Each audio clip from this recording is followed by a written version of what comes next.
If you would like to appear on an episode of My Story Living with Lupus, you can contact us at mystorylivingwithlupus@gmail.com. Also visit us on our Instagram page and also our website, My Story Living with Lupus.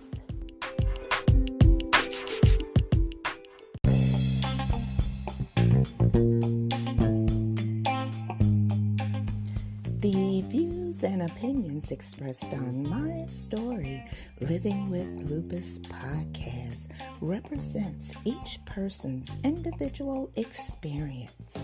By listening to this podcast or reading our blog, you agree not to use this podcast or blog as medical advice to treat any medical condition in either yourself or others.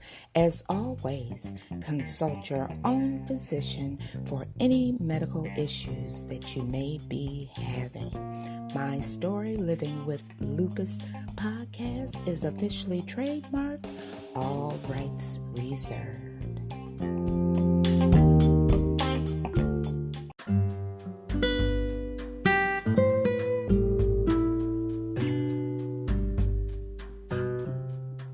She's a motivational speaker, creator of Right Side of 50, author of Think Inside the Borders. I'm talking about no one other than Shelia Smith. She is here to discuss life lessons. So you know what I want you to do, all the way from the United States to South Africa. Grab your cup of coffee, your cup of tea, and if you're listening late at night, you know I appreciate it. So grab your favorite glass of wine and join us right here on My Story Living with Lupus podcast for life lessons with Shelia Smith.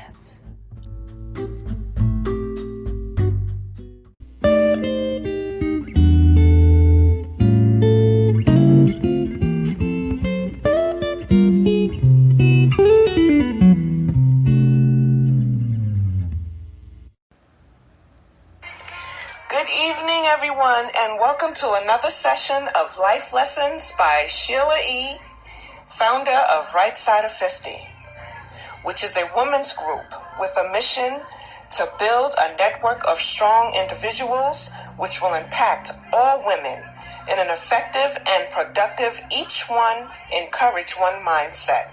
We are here to empower one another through our stories and experiences, all while overcoming what has impacted or held us down so we can become of guidance in our communities with our giving and to our younger generation. Tonight's session will focus on valuing your worth. Yes, everybody, it's truth time. How much do you value your worth? How many of you feel that with age comes less value you receive from others? Do you feel that this is because most feel that you have accomplished what you were to accomplish, is done by now? Or shall I say most feel that you should have served your potential in your 50s or before your 50s? I have noticed, and ask yourself, have you noticed this? I have noticed that once I've turned 50, my doctor started asking me a different set of questions than she would ask before when I would go for my visits. Like now, I'm noticing that she's asking, Shelia, how are you sleeping? And what is your appetite like? How are you eating? She'd also ask, am I having any thoughts that life is downhill? Or am I feeling depressed? Are you worried about anything, Shelia? that is out of your control. But here's the best one yet. Am I having suicidal thoughts? Now, don't get me wrong. I know doctors have questions for age groups and so forth. But why? Can you please tell me why do they think that at 50 and above, we would start feeling that things are going downhill? We still, I know I do. We still have so much to give and still have so much to learn. We have so much life in us to pass on to others. This outdated concept has been tied to the data of what's considered being tired, being done, and being ready to give in. Well, guess what? I'm not. According to trending, information, and social media, we are in the new group that is being considered more vibrant than the average 30-year-old. Let me say that again. We are considered the new group that is considered more vibrant than the 30-year-old.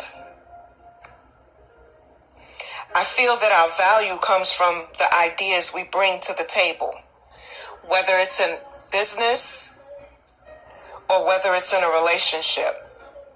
The love and nurturing spirit that we embody because of the things that we've been through or the things that we're going through, and we try to teach to others so that they don't go through it. Our generosity and close connection with friends and family ties in with our guidance and novelty, our originality, and our ideas. Bringing more positive thoughts to the forefront will alleviate these negative stigmas. They still influence our unconscious beliefs about ourselves. I choose not to let that go into my mind. I choose not to pay attention to what I would say society thinks that a 50-year-old should act like. I refuse because I know how I feel. The thoughts that come up when we look at ourselves in the mirror, when we see another gray hair or a crease in our skin, I look at them and I'm grateful that I can enhance the beauty of becoming myself, no matter what age that may be. Every so often, because of what has been put into the atmosphere we've absorbed over the years, we underrate and devalue ourselves as we reach a certain age.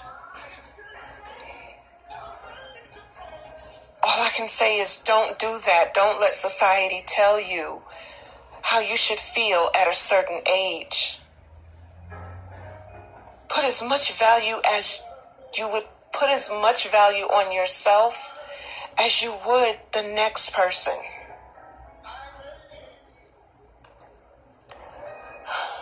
Most will begin to write themselves off in trivial ways, even as our insight is rising and our lives are expanding.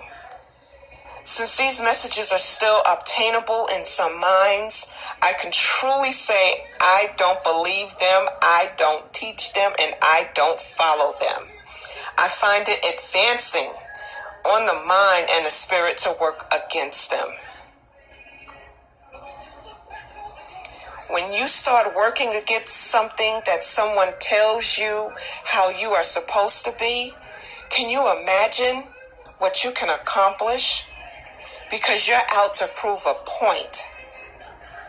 And how many points are we out to prove in one day?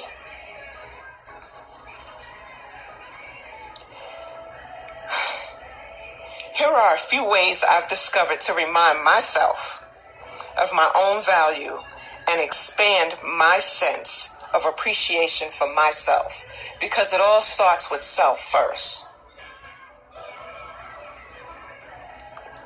Number one,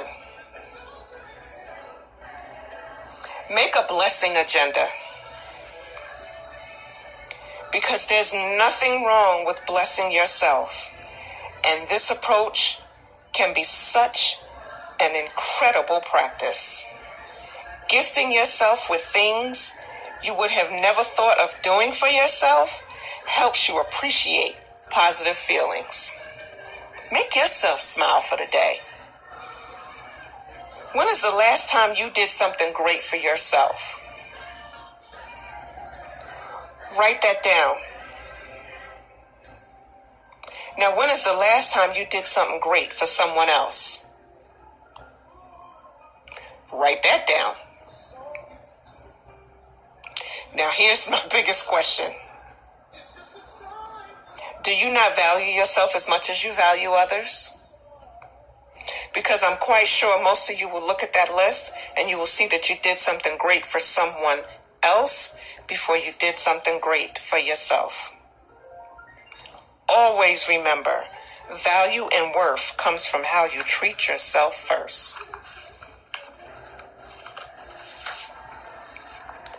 Number 2, look at yourself and dialogue differently to yourself in the mirror. How many of you talk to yourself in the mirror when you get up in the morning? I know I do. I talk to myself every day. I'm the first person I see. I talk to myself every morning. That's how I get started. I say my prayer, and then I head into my restroom, and I talk to myself in the mirror.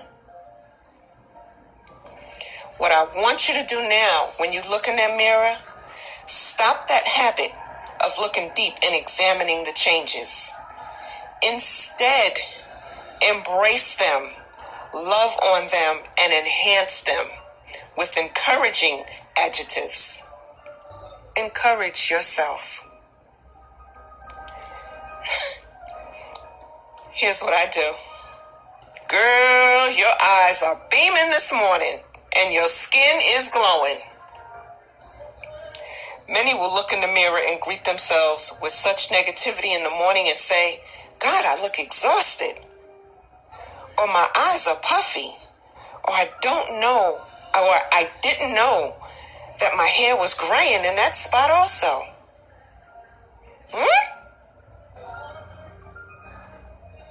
Next time you find yourself feeling that way, or feeding yourself that dialogue, turn it around and have it go about face. Find some positive words to repeat, or even a favorite Bible verse to lift yourself up. Encourage yourself. After I pray in the morning, my words are, girl, look at you. You are making the devil mad this morning with the grand knowledge and the look of I'm going to make today better than yesterday. If you find yourself concentrating on negative thoughts, then that is how you will look, feel, and portray yourself to others. Because they say everything shows on your face. So why would you want to show negativity on your face? Because negativity ages you.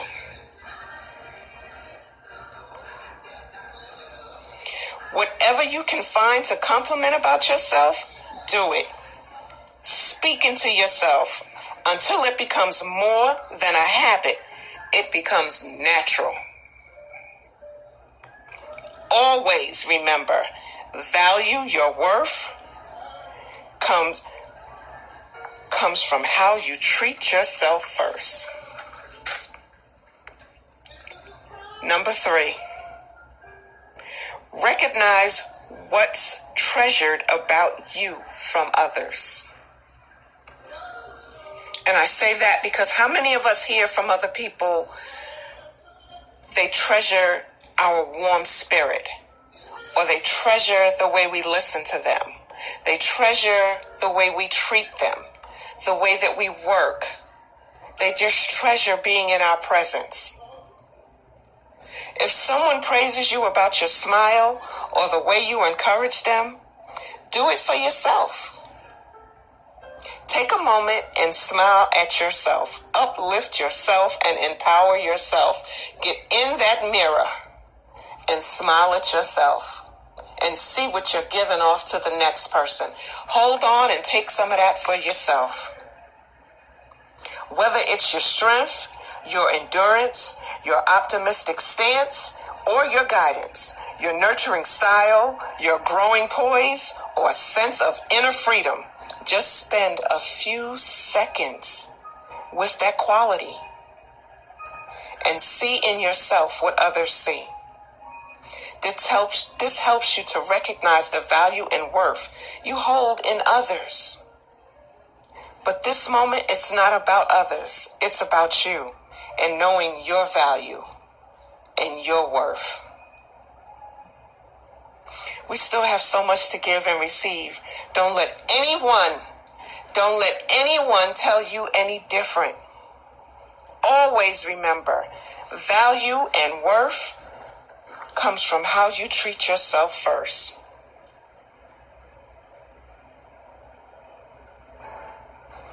With that being said, I hope that you all gain something from it. I hope that you all are making your way to the mirror so that you can go and encourage yourself. A lot of us, we are holding on to things from our past that we're not letting go. Go in that mirror and let your past know it's your time. You value your life. You are worth more than being held down and being held back because of something from your past. Let it go. Speak life into yourself. Speak into yourself from within that mirror. Watch what glows back at you. And with that being said, I just would like to introduce to you all, I have written a book that has been released this month, and it is entitled, Think Inside the Borders. The book emphasizes on you learning to take a step back and releasing yourself of what is holding you back from what it is you wish to obtain. Some may say, nope, leave the past in the past. But I ask you, if it's affecting you now, is it really in your past? Think about it. You may find the book on my website, which is www.rightsideof50.com. You can also reach me by email at rightside50@gmail.com or via phone 404-692-4521. You can also follow me on Facebook, Redeemed Spirit, or Right Side of 50. I am also on Instagram and Twitter under the name of Right Side of 50. It has been a pleasure to be able to spend this time with you all once again, and I look forward to being before you again next month. Have a blessed night, remain well, and make the rest of the coming week great on purpose, by purpose. This has been Life Lessons with Sheila E., founder of Right Side of 50. Be blessed.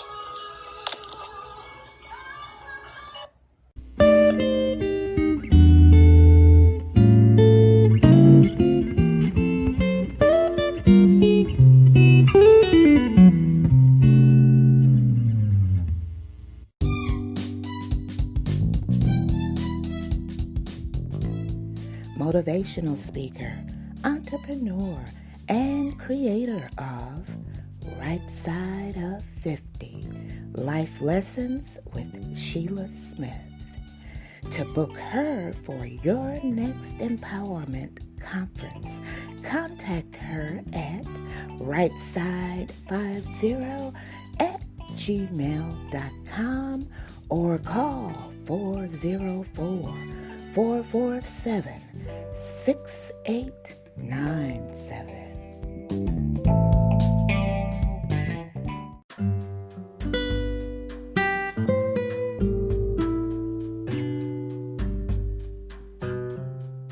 Thank you for joining me for Life Lessons with Author Shelia Smith. Before you go, I want to leave you with this. Have you ever noticed that Rolls-Royce and Bentley don't have commercials? The reason why, you may ask? They know the value of their product brings customers to them. The lesson in it all: when you know your value, you don't have to beg people to like you, to be your mate, to spend time with you, or to love you. Be confident in who you are. Everyone can afford the luxury of your friendship. I'm Susan Hendricks, and once again, I thank you for tuning in to Life Lessons with Author Shelia Smith. I'll see you Friday. Have a great week.